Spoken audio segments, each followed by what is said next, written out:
Good evening and a very warm welcome to you all. Thank you for joining us here on the Game of Two Halves podcast, powered by the Geelong Region Soccer Show. It is episode 113, and geez, it's going to be a good show tonight. I tell you what, lots and lots of great guests on tonight. It's going to be the global game and then the local game. The global game will be going all the way over to the UK, and we'll be touching base with Danny Clarke from the BOLTON Wanderers. And then for the local game element of the show, later on in about half an hour's time, we'll be catching up with Dale Harris, the head coach of Barwon Soccer Club. My name's Tonchi Prusak. It's an absolute pleasure to be with you here today. And I look forward to your company over the next 60 minutes or so. And be a part of tonight's show. Be an active part of tonight's show in the comments section. And if you've got any questions for any of our guests tonight, by all means, feel free to drop a question there as well. We'll be covering the local scene very, very comprehensively a bit later on, both the NPL competitions, the VPLW, the men's and women's state league competitions, as well as the local Geelong Region women's and the Geelong Region men's competitions as well. A lot to get through over the next 60 or so minutes, and a big, big shout out to our major sponsor this year, Euro football star Ray Wood from Brisbane. He's the director, and we will be speaking to Ray over the next few weeks, all the way from Istanbul, Turkey, where the UEFA Champions League finals will be held this year. We'll be coming live from over there, or crossing live over there over the coming weeks. But in the meantime, there's so much to get through, starting off with tonight's show, folks. So don't go away. We'll be with you very, very shortly after this very, very short break with the global game and our very, very special guest on tonight's episode of the global game, the head coach of the English Football League One side, BOLTON Wanderers International Football Program, and the Academy coach. His name is Danny Clarke, and he'll be joining us shortly after this break.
Welcome to the Global Game part of our podcast, the Game of Two Halves, and it's an absolute pleasure to welcome to the show all the way from Bolton in England. He is the Academy coach of the Bolton Wanderers, Danny Clarke. Danny, welcome to the show, and great to have you on. Thank you for having me. I've been looking forward to coming on and joining you on the show. Fantastic, mate. Well, first of all, let's talk a little bit about Danny Clarke. Tell us a bit about the Danny Clarke story and your footballing career so far, and how you managed to get into the Bolton Academy system. Yeah, so I was fortunate enough to go through the system at Bolton. Spent a bit of time in the academy as a player, to the point where I actually got offered to go, when coming out of the system as a player, I got offered the chance to come through a coaching education scheme, where I went through coaching, teaching and instructing football for a 2-year program, which was covered through the club, to the point where I gained my qualifications up to a level 2. Went over to live in Spain, in Tenerife, and I lived in Egypt, in Sharm el Sheikh, coaching for the club out there.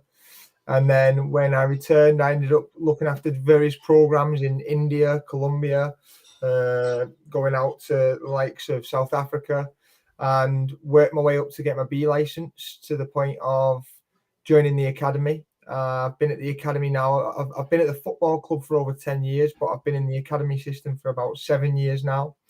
And since being in the academy, I've worked across all the various age groups, from the foundation phase to the youth phase.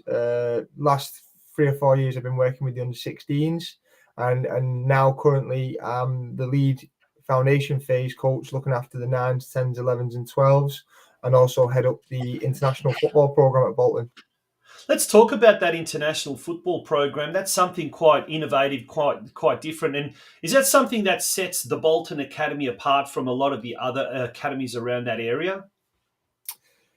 Yeah, what we have is quite unique in regards to what we offer international teams wanting to come over and gain a taste of what it's like to be in England and live the experience.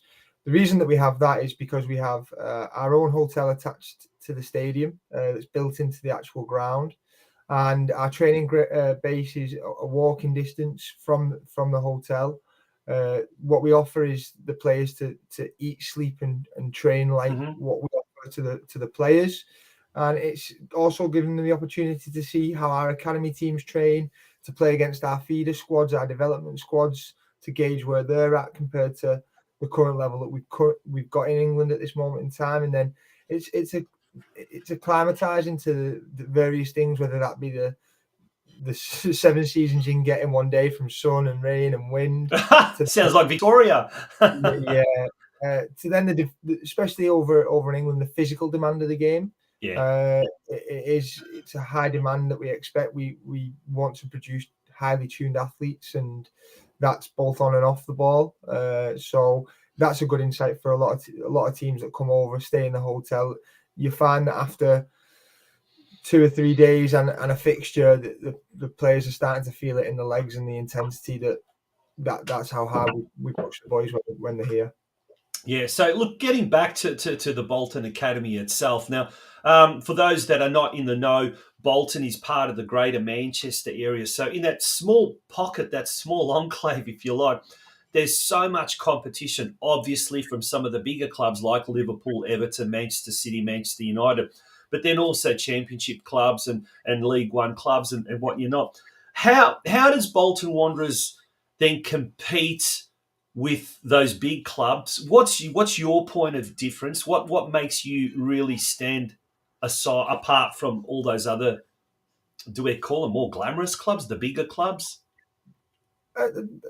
When you talk about the bigger dogs in the environment that we're in, we're in a hotbed of football. You look at the northwest in England, and we've got the likes of Liverpool, Everton, Manchester United, Manchester City.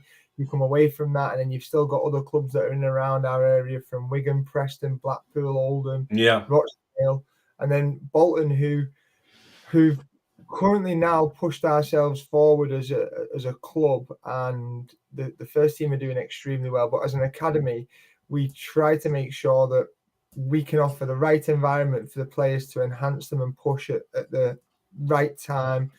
Make sure we set challenging environments, but kind of run off a philosophy that's linked into the club badge. We set certain things. If we went off the BWFC, we asked the players to be brilliant at the basics. We want winners with a winning in a winning environment. We want players to be fitter, faster, and stronger. Mm-hmm. We want players to be confident with and without the ball. And I think if we can embed that structure into the players from the moment they arrive through the gates, the moment they leave, every time they spend time with us, we can try and work into the philosophy of as they get older, how we can set the intensity off that structure. Yeah, here in Australia, and particularly here in Geelong, there's a lot of talented young players. We know we've got one boy from Geelong who's now currently at the Steve Gerrard Academy, and we spoke to him last week, young Ben Gilic. But there's a lot of young players, a lot of young talent here. But the academy system is very much in its infancy stage here, mainly with the A-League clubs, and probably the nearest one is Western United. But other clubs just do their own thing and produce a lot of good players. And North Geelong, Geelong are the two NPL clubs that have done really well in the boys side of things. The Geelong Galaxy in the women's side of things. What's your advice or what's your suggestion to young players now coming up through the ranks, so the 12, 13, 14-year-olds, prior to getting to that kind of, well, here we call it the pre-NPL phase, when the kids start playing at NPL level? What do they need to do as far as their own football, the development of their own football? What's the main thing in that kind of 12 to 14 age group that they should be focusing on? Yeah, between 12 to 14, there's quite a few things you've got to try and manage in regards to that age group, because they're still going through growth spurts. Some players are going to 6 foot plus. Some players are still around the short of 5 foot. The physicalities of each individual is different. And the one thing we want to make sure we do is we manage the individual, because in the environment we're at, as much as we want to set a good one as a team, we are focused on developing individuals, and each one will have a different journey to the next player stood next to them. And we don't expect them to be on the same journey, but again, at that age group, it's about looking after yourself. It's the dedication, it's the focus, it's the drive. It's important that when they are with us and they come through that gate, they are like a sponge. We want them to absorb as much information that we give them and apply it when it goes into games and in training programs. It's a focus. It is a dedication. You've got to make sure that you are dedicated to the program we look to set for you, because the moment you take your foot off the gas is the moment that other players around you will start taking steps ahead. The Game of Two Halves podcast, we're speaking to the head football coach of English Football League One side Bolton Wanderers International Football Program, and the academy coach, Danny Clarke. Danny, you've gone to a lot of different countries, and we'll touch a little bit later on about coming to Australia a little bit later on, actually in a few weeks' time, to be honest. But you've coached, you've had the opportunity to represent Bolton at various coaching clinics and camps and what you're not, in India, in America, the United States, in South Africa, Colombia, Spain, Tenerife, Egypt, as well as Australia, obviously. You must have seen a lot of different influences and a lot of different styles. And as a coach, do you adapt to all of that, or do the players generally adapt to the different coaches that come around to these clinics? I think there's various things we have to adapt to as coaches. There's, for example, we go out to Colombia and there is a language barrier. So making sure that we can get our messages across of how we would structure a session with the detail and content that we include in that is really important. But that doesn't change across how we deliver our sessions. We want to make sure that the players that come onto our programs are getting a good insight of how we work as a football club. That's why they come to the sessions. That's why they come to these programs that we deliver overseas. It's like having us coming out and delivering in your back garden to get a real insight of the detail that we give out, to then hopefully get an opportunity to come back to Bolton Wanderers and see how we do it, but the environment that we have. So yes, we do have to adapt in various countries, because the climate can be completely different from being extremely hot in Australia and South Africa and Colombia, or even America. But then sometimes we were out in Philadelphia and we did the NSCAA, which is the coaches convention. Yep. And it was snowing outside. It was freezing, and we had to adapt to bringing the sessions indoor. And again, your pitch sizes. I think the first ever international job I went on was going to Bangalore in India, and you're used to working on lush carpet, grass pitches, and it was a mud pitch. But it's how we make sure that the players that are coming onto the programs come away from each session and go, I can develop on that information. I can various things that we can do through football. Yeah. And it's a sport that we all love. It's a sport that we all enjoy. And we will work with any player of any ability, providing that they have the right attitude. That's one thing that we try to offer. And it's down to us to try and improve them individuals and make them better. But there's so many things you can learn through football, whether that's teamwork, effective communication, punctuality, respect. And these are things that effort, dedication, these are things that we expect to deliver in the programs, no matter what the surface, no matter what the climate, no matter what the environment. We as coaches can set that, and that's what we look to do from the starting point. And then from there on in, we look to include our BWFC structure into the seasons. Speaking of structure, let's talk about the actual academy, and also let's talk about the international football program. And how is it all? First of all, how is it all structured, and what's a typical kind of agenda or weekly agenda for a participant of either or of these two programs? First of all, let's talk about the academy. How is that structured at Bolton? Yeah, so the academy, we have 3 different phases. We have a foundation phase. So before that, we have a pre-academy, so that players 7s and 8s can come into a training program. We can cast an eye over the best local talent in the area to start seeing who was ready to take part into academy football. Then the foundation phases, which is 9 to 12s, which is players getting the fundamentals of the expectations set from us as coaches, and players that will start to gain an understanding of what we expect as a club from an individual as a player. Then you've got the youth phase, which is the 13s to 16s going into the 18s. So the 13s to 16s, that's getting them the tactical information, the physical development over with the S&C, the strength and conditioning. And we can start to look at these individuals and go, are they ready? Do they tactically understand? Are they physically developed and ready for the next stage of the youth phase? From 16s, they look to get a scholarship. So we sit down and we decide players that will do the education with the program. That'll be a full-time training program. So first year scholar and second year scholar. And they will play in the under 18s program on a Saturday morning, training 4 or 5 times a week. Usually do a full-time education on a Wednesday. And we have to make sure that we back what we do up on the pitch with the education we look to offer in the classroom, which is really important to us as a club and for what we offer to the individuals and the players that come and sign with us. And then from there, you go into the professional phase. So what they've recently done now into the club is they've introduced a B team, which is a link between the youth team and the first team, which is 23s football. And what it does is it allows the players at 18, it's not as big of a jump to go straight into the first team, and it allows us to develop and nurture these players a little bit closer, so that the demands aren't too much for when they do go into that environment. Yeah, no, that's really interesting. But before we talk about the actual international program, though, let's stay on the academy for a bit. Sort of ballpark figures over the last maybe 5 or so years, or 10 years or so. What's been the success rate of getting players coming through the pathway program at Bolton Wanderers and eventually making it through to the first team? So we actually had a score just before COVID hit, and I'm probably easier going before COVID because there's been a lot of restrictions on the pandemic that caused worldwide. But in relation to prior COVID, we were graded in regard to come to league football. We were actually first in players that have gone on not only play for Bolton Wanderers but come out the academy and go play professional football. When the Premiership teams came into that as well, so that was Championship, League 1 and League 2. But when the Premiership teams came into that, Bolton actually fell second.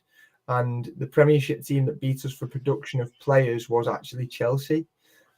Chelsea have got a scheme and a system where they register the players and they send them out on loan, which is a great experience for the boys to develop open age football, men's football. But in regards to our academy and how we look to develop the players, obviously we've had a lot of success from individuals such as Zach Clough, who came through our academy system from under-9. He went on to then sign for Nottingham Forest, and then from there, I think he's now currently out in Australia playing at Adelaide. Zach was a great player for us.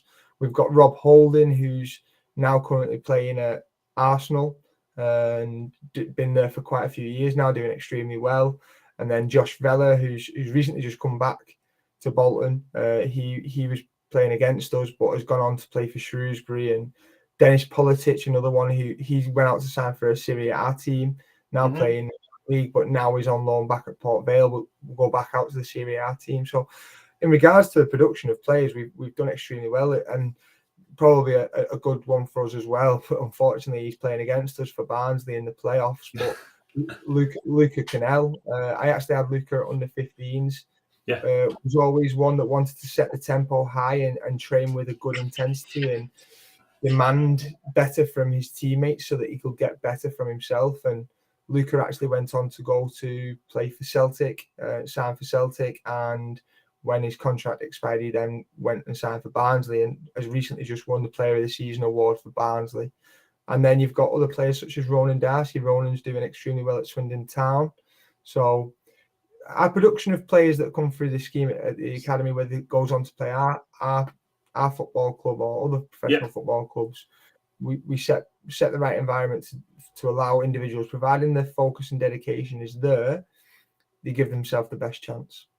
Brilliant. That is great to hear, mate. We're going to take a very, very short break. Look, when we return, we'll talk about the Australian connection with the Bolton Wanderers Academy and the Euro Football Star as well. And there was a visit that was done last year. And then also there's going to be a visit by yourself to Brisbane next month. We'll talk a little bit later about that straight after this break, folks. Don't go away. It's the Game of Two Halves podcast. It is the Global Game segment of the show.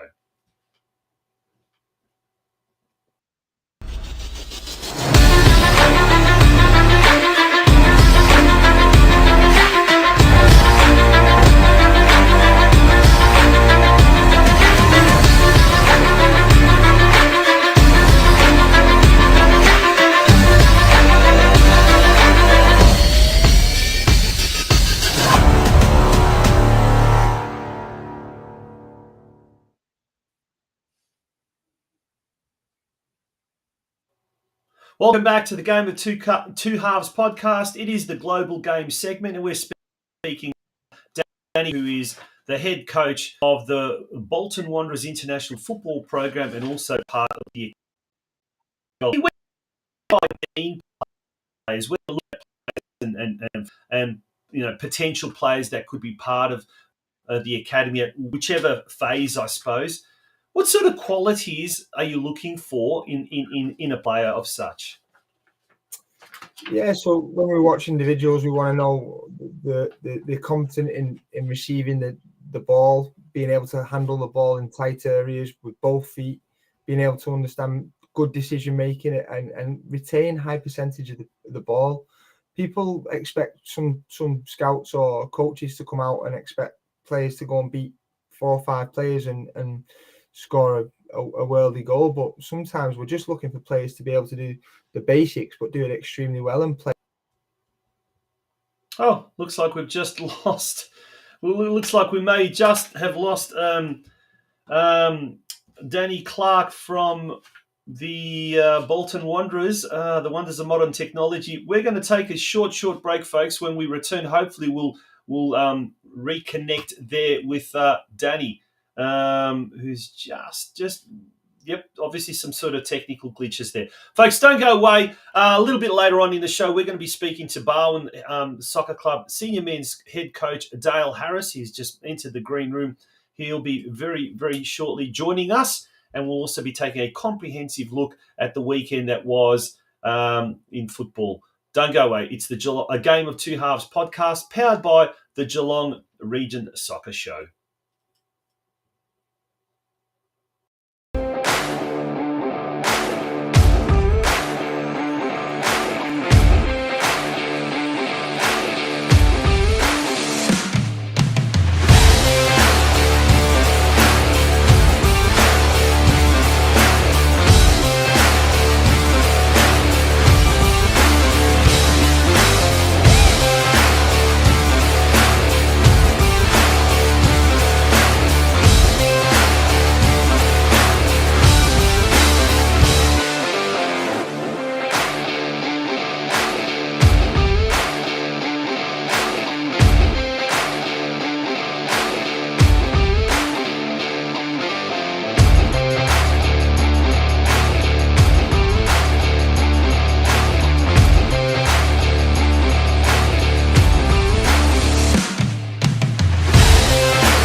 Welcome back to the Game of Two Halves podcast. We were speaking with our guest all the way from the UK, Danny Clarke from BOLTON Wanderers. He's the head coach of the academy system over there and also heads the international football program for BOLTON Wanderers. Unfortunately, we seem to have lost him and we're going to try and get him back on deck. But in the meantime, we're going to now continue with the local game, and it's time now to look at the weekend that was. And we'll start off right up the top there with the NPL Victoria competition. It's reached its halfway mark, and North Geelong on the weekend came up against the might of South Melbourne at Lakeside Stadium. That was yesterday. The final score was 2-1 for South Melbourne, and I guess the scoreline doesn't really illustrate how dominant South Melbourne was. But in the end, 17-year-old Luke Živčić also scored in the 95th minute a consolation goal for the Warriors. And that means now at the halfway mark of the season, North Geelong are really struggling. They're second last. But this weekend is the big game, round 14 clash at Alco Park. North Geelong Warriors taking on Bentley Greens, one of only two teams that they've managed to defeat this year. Next week also, on Tuesday night, North Geelong will be coming up against St Albans in round 6 of the Australia Cup. So two very, very important games for North Geelong coming up over the next, 7 to 8 days. So as you can see, the ladder there, North Geelong currently in second last position at the halfway mark of the season. To NPL 3 Victoria, Geelong yesterday took on Melbourne Victory at Epping Stadium, and unfortunately came away with a 0-3 scoreline. In fact, the 10 men's teams this weekend, the Geelong men's teams, amongst the 10 teams, they could only score 9 goals, which is a bit of a bummer. But we can see there Geelong now currently in 8th position on the table. And as we speak, hopefully we may have got our UK guest back on. And he's in the green room. When we say he's in the green room, that usually means he's ready to come on. So we're going to give it another go, and we're going to try and see if we can come back to or cross to Danny Clarke. There he is. We've got Danny all the way from the UK. Mate, I don't know what happened there. I think it was the wonders of our technology, the gremlins. Apologies, I'm not sure what quite happened there, but I'm glad to get back on with you. Yeah, absolutely. Look, mate, we were talking about the Australian connection. Last year we had an Australian team, part of the Euro Football Star contingent, if you like. They travelled over to the UK, and we've got a little bit of footage there, and we're going to show a little bit of that footage. This was the trip to the BOLTON Wanderers last year. Tell us a little bit about that, and how did that collaboration with a Euro Football Star come about? Yeah, so with the boys coming over from Euro Football Star, it was great to look at getting the boys in to set the tempo of our training sessions and let them see what it is we look for in the players. And it was great to get to meet Ray as well. I've been speaking to Ray quite a long. We've got quite a few mutual friends, myself and Ray. And from there, we've looked to develop a relationship where we actually have a link in with Euro Football Star, with teams coming into Bolton and gaining this experience where they will get a full training program, a fixtures program, a stadium tour, which you can see the players taking part in now. And then we also look at offering the presentations in regards to the roles and responsibilities, position specific, that we give the individuals, and then anything from nutrition to player mindset to our playing philosophy that we try to focus on with the players. Yeah, we could see the University of Bolton football stadium. How big is that? What's the capacity of the stadium? Yeah, the capacity of the stadium is 28,500. And it's regularly full, is it, for football? Yeah, regularly this season. Considering it's been League One football, it's been very decent for the attendance, and that's down to the owners that have currently got in with the football club. They've took it in a great direction, and the club's always looking forward now, and it's an exciting project to be a part of. Brilliant. Now, mate, you're heading down under very, very shortly. We know you're travelling to Brisbane. Tell us a little bit more about that. And if we're about 2 hours away from Brisbane, so not very close, but who knows, someone might be heading up to Queensland around about that time. Tell us a little bit about the 3-day camp that's going to be taking place in Brisbane.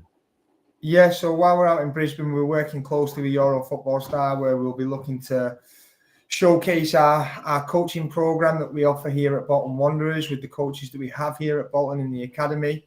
And with that, we're going to give players a good insight. I believe with Ray and the decision of the Bolton coaches, we're looking at inviting one player back, all covered costs for being part of the program that visits England and coming back to Bolton. So a unique experience, a great opportunity for all players to be a part of a specific detailed program that myself and Ray work very closely together to make sure that we align our programs and make sure that what we offer is these players a unique, tailored experience that will suit their needs and give them a real good insight of what's expected to develop and become a better footballer.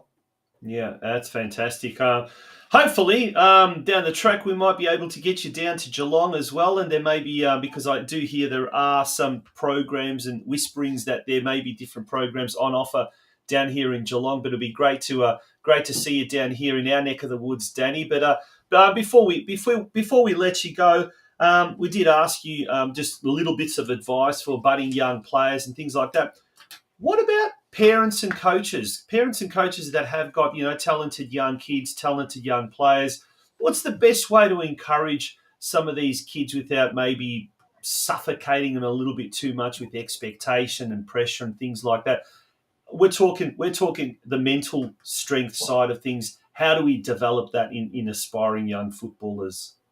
I mean, for the younger kids, anything like the foundation phase, I look at 9s to 12s. The biggest thing is that the players they've got to be kids, the children. They've got to go and have fun. They've got to have the chance to interact with other children. Yes, they can do that through football, but it doesn't have to be solely focused through football. And we try and encourage them to do, at that age, multiple sports, but obviously have the main focus towards football. Yeah. I think to try and remain the pressure off them, doesn't matter how good the player is. I think making sure that there's not too much of a focus on what they've got to look at achieving in the future. It's more about the player having fun, the player being able to enjoy himself and not making it a chore, but making it something we all start football as a hobby. That's the reason we take part of it. And if it's exercise and the social side that we gain the benefits from, that's brilliant. And then if anything more comes, that's where we start to say to parents, well, the reason that you take them to these programs, to these clubs, is because you've got qualified coaches there that know how to tailor their sessions to develop your son or the players that you're close to.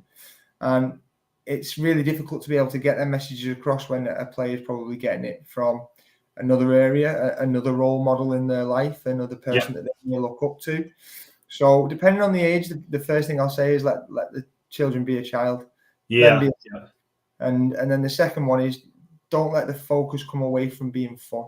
You've got to enjoy it. I mean, as soon as you start making mistakes but you're not having fun, you're not learning. But if you make mistakes and you're still having fun, you learn from that because you're in an environment where you want to do it again. You want to be able to, there's no fear of trying it again. Whereas if you set an environment where these kids are scared of making mistakes or have a fear of trying something, we're not giving them the chance to develop and to learn. There's so many times that you can make a mistake in whatever you do. The chances are that you're not going to do it again if you don't think there's any pressure on trying to do it again. Yeah. Mate, we need to get you down to Geelong and doing a couple of coaching seminars for the coaches as well as for the players. It would be fantastic to have you down here. And I'm sure we'll have to have a chat with Ray Wood from Euro Football Star to try and facilitate that in the future. But in the meantime, all the very best with the Brisbane Clinic and also with everything there at Bolton Wanderers, the Academy and the International Football Program. We'll be watching it from afar with great interest. Good on you. Thank you. Thank you for your time.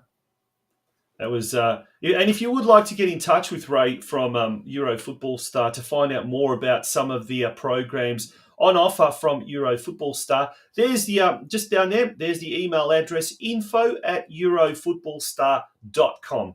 info@eurofootballstar.com. Folks, don't go away. We're going to be right back very, very shortly, and we will continue with the local game element, and we'll be looking at the men's state league competitions.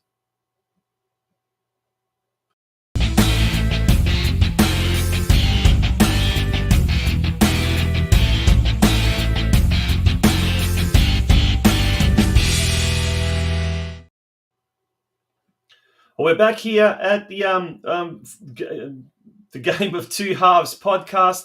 Thank you very much for joining us. It's time now to check out what's happening in the men's state league competitions. We start off with State League 1, and thank you very much to Santino Mamone for providing us with a little bit of this footage from the weekend's game between Corio and Yarraville. This game was played at Hume Reserve, and this is the first of our games that we're going to look at in the men's state league. Yarraville came to Corio, I think, in 5th position, and they were certainly looking to take all 3 points, but Corio did very, very well to keep the more highly fancied Yarraville at bay. The end result was a 1-1 scoreline for, pardon me, a 1-1 scoreline. It was a draw. Vedran Stojanovic scoring the goal there for Corio, and well done to Corio in being able to hold Yarraville at bay. Corio now are in 3rd last position on 6 points. It's very, very tight at the bottom there in State League 1 competition. But look, a series of good results and anything could happen in that competition. This next week is going to be a tough one because in round 9, Altona City current league leaders, and well, they're league leaders by 4 points. They will entertain Corio at Kim Reserve. Now, that's on Saturday night, and that game is kicking off at 6 p.m. Over to State League 2, and, well, Geelong Rangers had a game that they would rather forget. They came up against Albion Rovers at Myers Reserve on Saturday and were on the wrong end of an 8-0 thumping, a big, big scoreline. And as Coach Troy Hardy said afterwards in the Geelong Advertiser today, it was reported, we just turn our focus now onto next week's game. So next week's game will be an away clash against Altona East Phoenix. That's at Paisley Park in Altona. That's going to be a tough one. Altona East are currently in 2nd position on the competition standings, and they are really moving away from the rest of the pack. Last night on the Football Out West show, which is our sister podcast program, we spoke to Terry Antoniadis from Altona East Phoenix, and he's quite happy with the way the situation is unfolding at the moment at Altona East, and that's probably not what Geelong Rangers fans want to hear, but that is going to be the next point of, or the next assignment for the Geelong Rangers. Moving on to State League 4 now, we'll be talking to Barwon coach Dale Harris very, very shortly. He's ready to come on. But before we do that, let's have a look at some of the results played over the weekend in this particular division. Barwon did defeat Barnestoneworth United 3-1 away. Milton Bailey scoring 2 goals, and 17-year-old Will Mitchell also getting on the score sheet there for Barwon. For Surf Coast played Truganina Hornets, and they managed to get a 3-1 scoreline there at Banyul Warrior Reserve.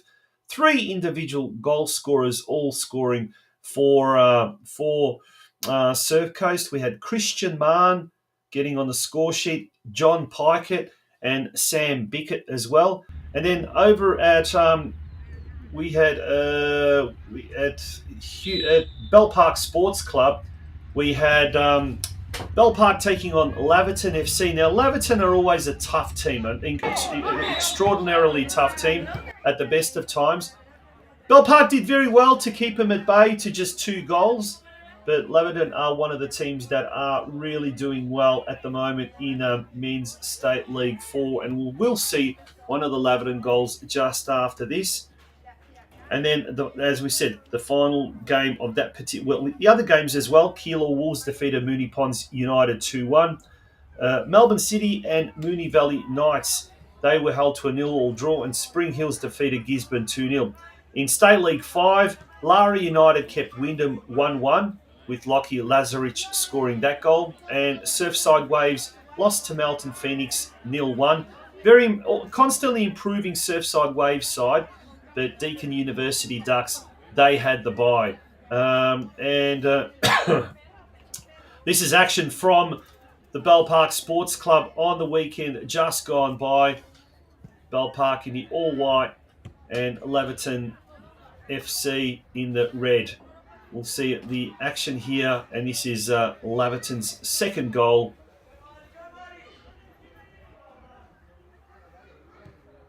From the edge of the penalty box, and it went in.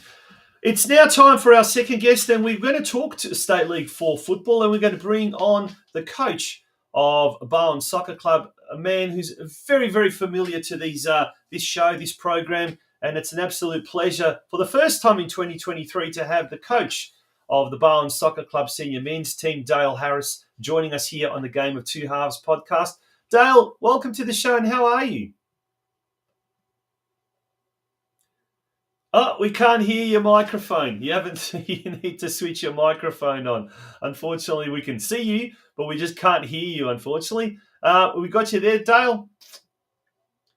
And if we just, whilst we try and get Dale back on, we'll put the ladder up there. Laverton have now taken over top spot. Moonee Valley Knights in second spot.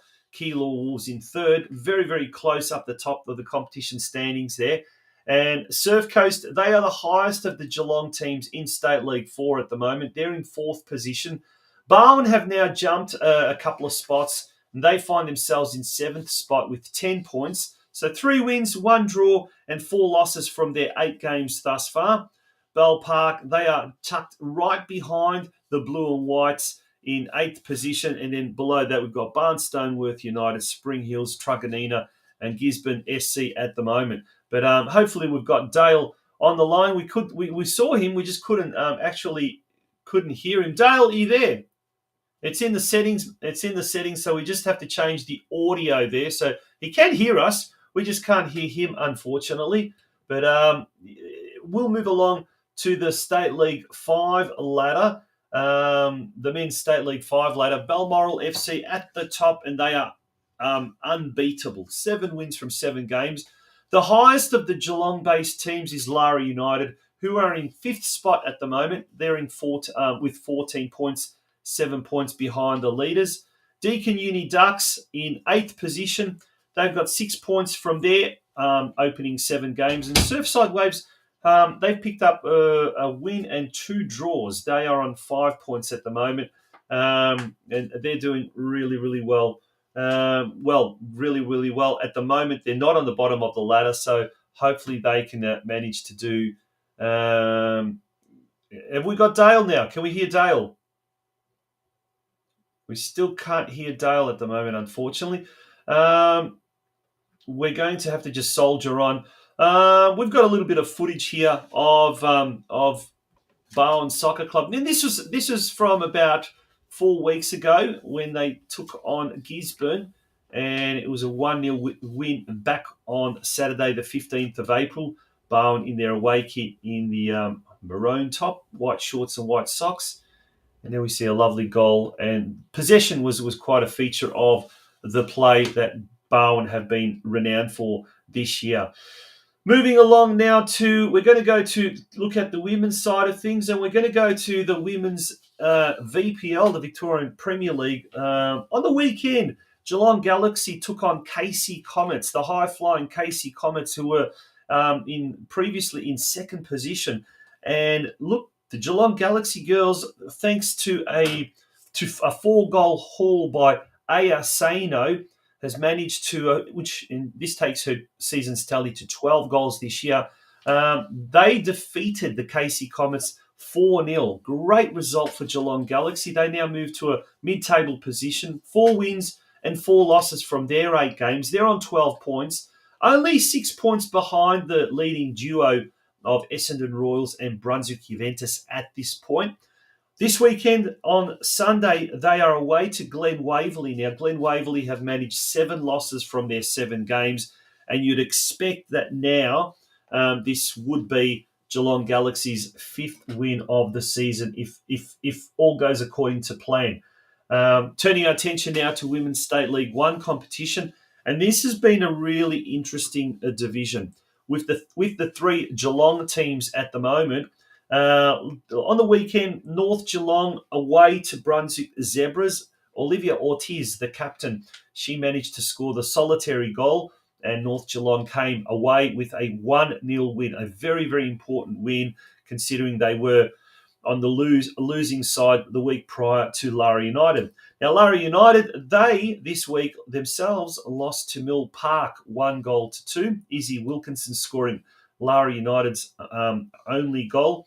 And the Geelong Rangers were at home to Keilor Park, and Keilor Park now, as a result of their 5-2 win over the Rangers, have leapfrogged about 3 or 4 teams, and they find themselves now in second spot on the competition standings. Jade Feeks, by the way, was the goal scorer for Geelong Rangers. She scored a brace. Now, this weekend, as we look at the ladder, firstly, North Geelong are in equal second spot, but by virtue of a much inferior goal difference, find themselves in third spot. So Bundoora United, 4 wins from 4 games. North Geelong will take on Bundoora United in a first versus third clash at Elco Park this Sunday. Kickoff is at 3 p.m. Lara United, who find themselves in fifth position, they will be taking on the Brunswick Zebras, who are in 7th position. That game will be at the earlier time of 2 p.m. on Sunday at Lara Recreation Reserve. And the Geelong Rangers, who find themselves at the moment in second last spot, they travel to Caroline Springs, George Cross, and they will go to City Vista Reserve this Sunday, where kickoff is at 3 p.m. So lots of football coming your way this weekend. Now we're going to try, hopefully, get Dale Harris back on the line. Dale, good evening, and how are you? Hello, Dale. Are you there?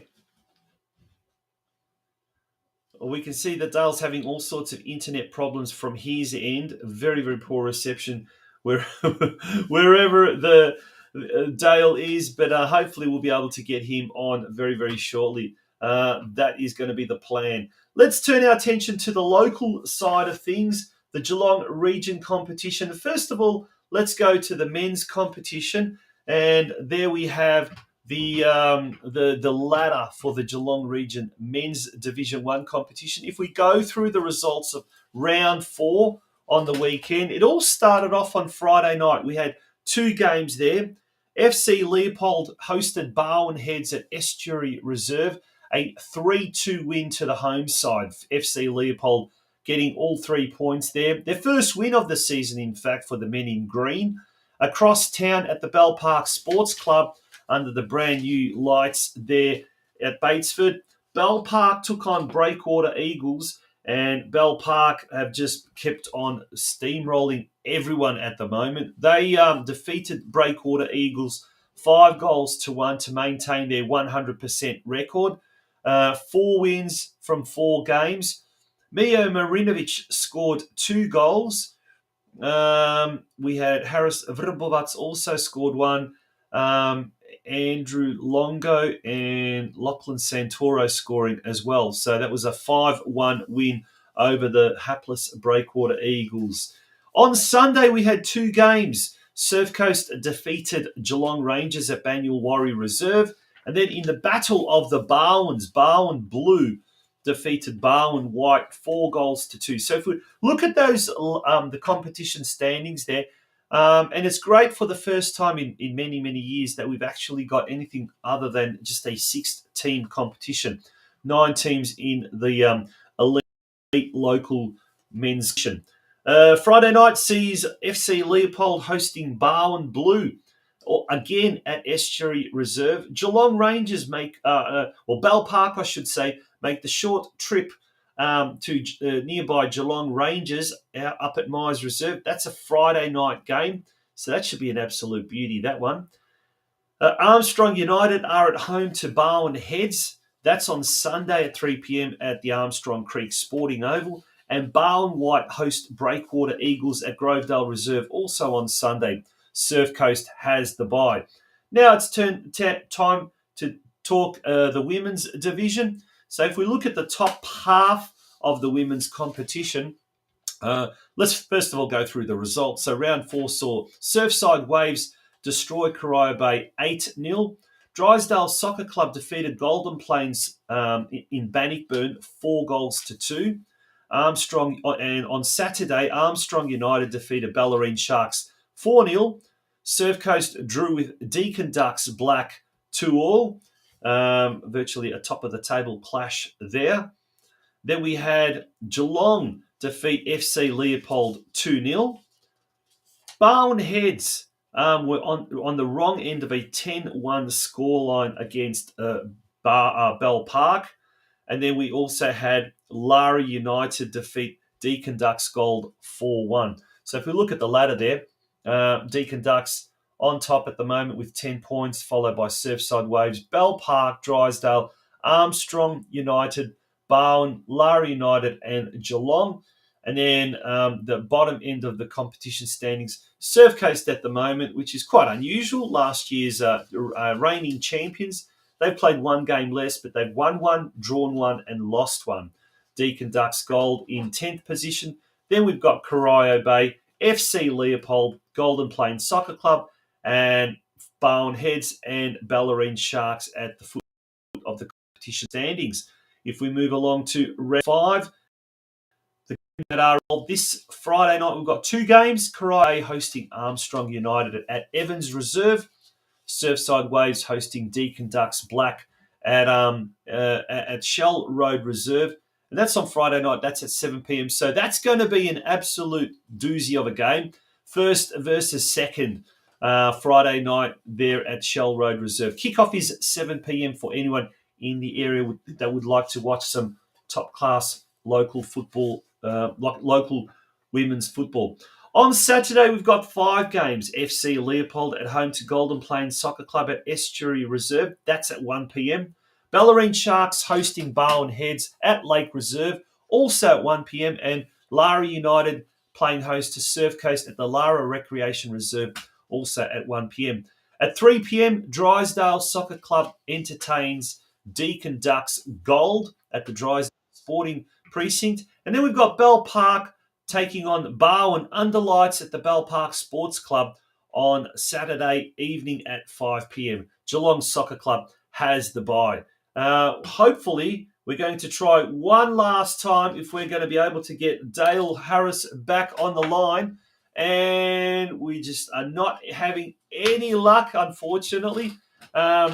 It's every time he seems to try and come on, he just freezes. So unfortunately, it doesn't look like we're going to be able to get a hold of Dale Harris tonight.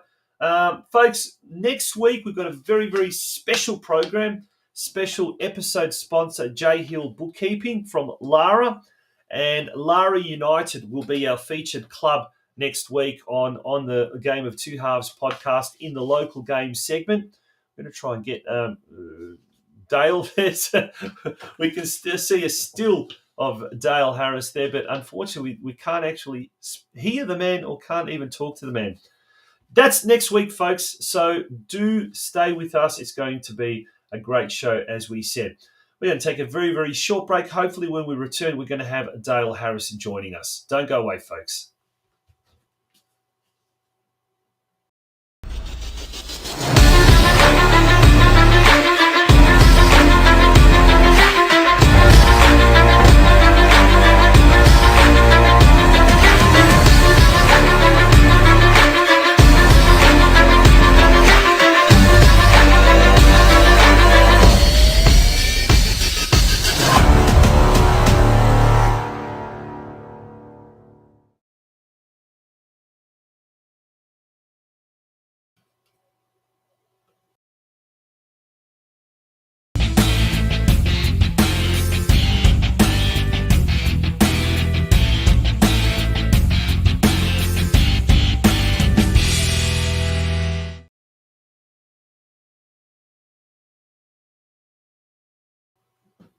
Welcome back to the Game of Two Halves podcast, and hopefully we might get Dale Harris on the phone very, very quickly. If not, we might even try and just do this via audio link up. We're going to try and give him a call now and see if he's answering.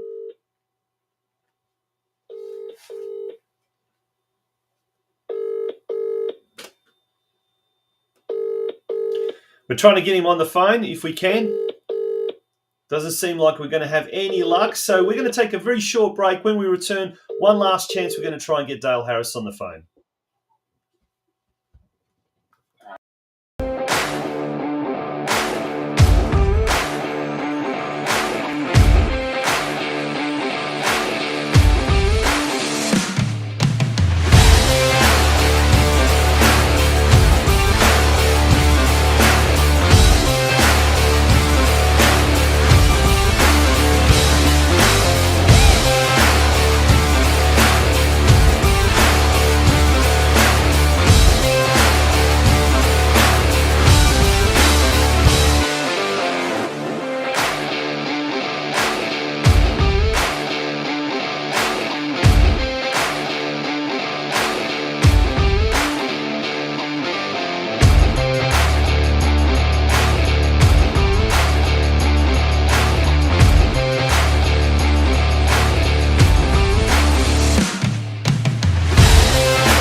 Okay, we'll leave it there, and hopefully we've got Dale Harris on the thing. We've got him. Can we hear him? Dale, are you there? Yeah, I'm here. Oh, thank goodness, we finally got you. well, they always say good things come to all those that wait. Well, we've certainly waited, and we've finally got a hold of you. Mate, good to see you. How are you, first of all? Yeah, I'm good, thanks. How are you, buddy? Yeah, really good. It's hard to believe that the football season now is already 8 rounds into the season. So it's almost approaching the halfway mark. It's been so quick. It's been so it's just sort of in the blink of an eye. We're already at the halfway mark. Let's have a look at the competition standings then. Let's first of all talk at the senior men's team. But first year in State 4. 3 wins, 1 draw, 4 losses, a respectable mid-table position at the moment. But what's your take on the first 8 games of the State League 4 season for Barwon Soccer Club? I'm struggling to hear you though. It's been a topsy-turvy start to the season. I guess it boils down to basically us trying to adapt to the State 4 system.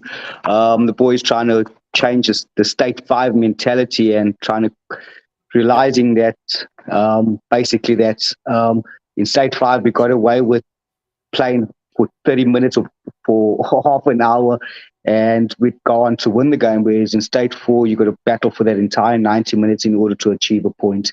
And that's the hard truth that the boys had to learn early on, and hopefully now we've got that all sorted out. Yeah. Has it been for you personally? Has it been a big learning curve? Was it something? I mean, you have coached at a higher level, but is it something that's really sort of taken you a little bit by surprise as well? Just the level of the level of competition, the level of intensity, if you like, or the difference in the level of competition. To a certain degree, yes, but we always knew what we're in for. We're just trying to get the message across to the boys to try and raise for that 90 minutes that we won't say we struggled with, but we this last few games we haven't lost. We basically try to get that right, and I think it's slowly but surely coming right at the moment. But in terms of us not expecting that, we did as coaching staff. We did. A few of the players that have played at a higher level did. I think it was just a wake-up call for the young lads that were just so used to winning on a regular basis, whereas now we have to fight for every result. Yeah. Let's have a look at the competition standings. This weekend you're coming up against Geelong Wolves. They're a very, very difficult side. One of the top 3-4 sides constantly in State League 4, and they've got a big budget from all accounts, and they've got a lot of huge resources there. But this game is a Green Gully reserve. Geelong Wolves, obviously the first time you're coming up against them this year, but did you come up against them in State 5? From memory, they were in State 5, weren't they, a year or two ago? Yeah, they were, and we basically all squared with their results against them. I think we've played them 7 times. We've drawn 1, and we've won 3 and we've lost 3. So I think that's how it stands between us at the moment. So it's always a tough game, whether we're at home or away to them. They have got a lot of quality players. They're a very, very good side, and we just seem to. It's always a good game when we play each other. Yep. Now, looking at Barwon as a whole, the club's doing very well at the moment. I think it's 3 men's teams in the local competition.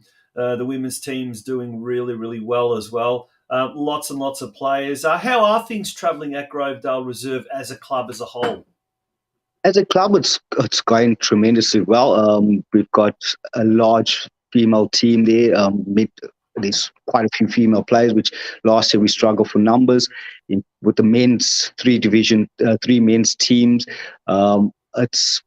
we've got over 67, about 70 Sunday League players registered. The state squads, we've got 2. The Miniroos, we had 2 weekends away at the Miniroos, which the senior players all went to go support and help out. So as a club, we really are growing together as a club, and only upwards from here onwards, I guess.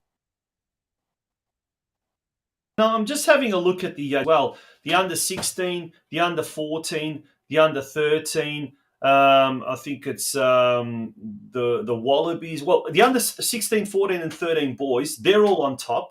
The under 12 Wallabies, they're second at the moment. So all through the ranks, it seems to be like it's doing really, really, really well as far as the boys, the junior boys are going. The girls are doing not too bad as well. In the under 14, 15 Geelong League, Barwon are 5th out of 12 teams. So across the board, the juniors are now really starting to do very, very well. What's the medium to long term plan for that?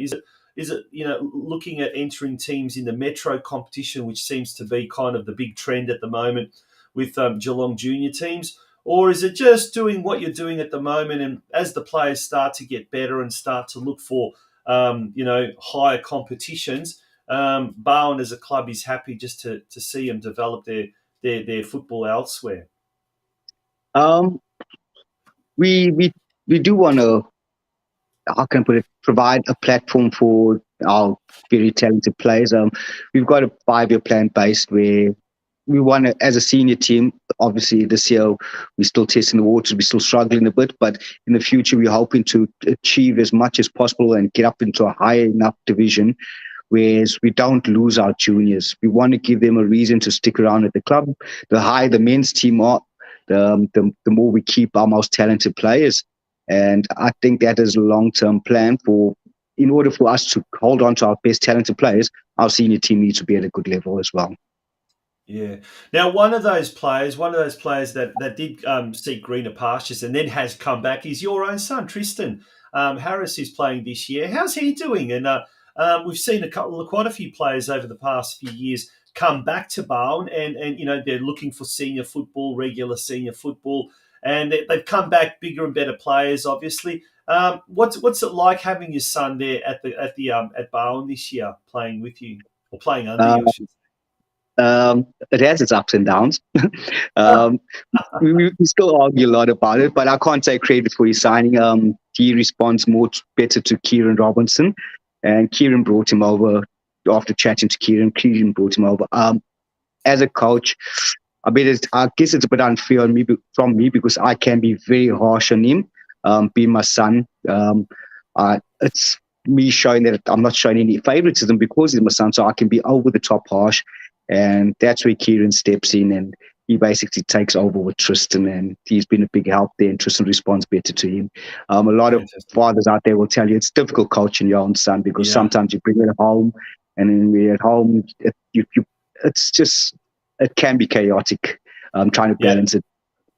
Well, last week we had Ante Didelica from Barwon Soccer Club joining us, and there he was saying that right up until pretty much last year, he was coaching his own son at NPL junior level down in Melbourne, and now his son's gone off to Melbourne City, and now that's enabled him to go to Barwon. But yeah, he had something similar to say where he goes, it's very difficult sometimes, but you have to kind of, I think, draw the line of when you're a father, when you're a coach, and that the lines can be sometimes blurred, especially in a very, very crazy football family, that's for sure. But Dale, what's the plans with the rest of the season as far as the team is concerned? Are you looking at maybe recruiting a few players in the mid-season? Anything like that, or sticking with the current crop, or you're looking at getting some of the younger players coming up through the ranks? What's the sort of, now that you've kind of solidified yourself in State 4, what are the plans going forward for the rest of the year?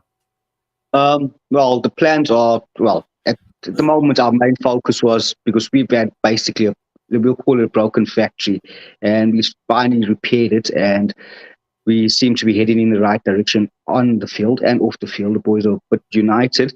In terms of long term, we're trying to get, we want to get finish as high as possible. So our main focus is to be competitive for the entire 90 minutes every single game.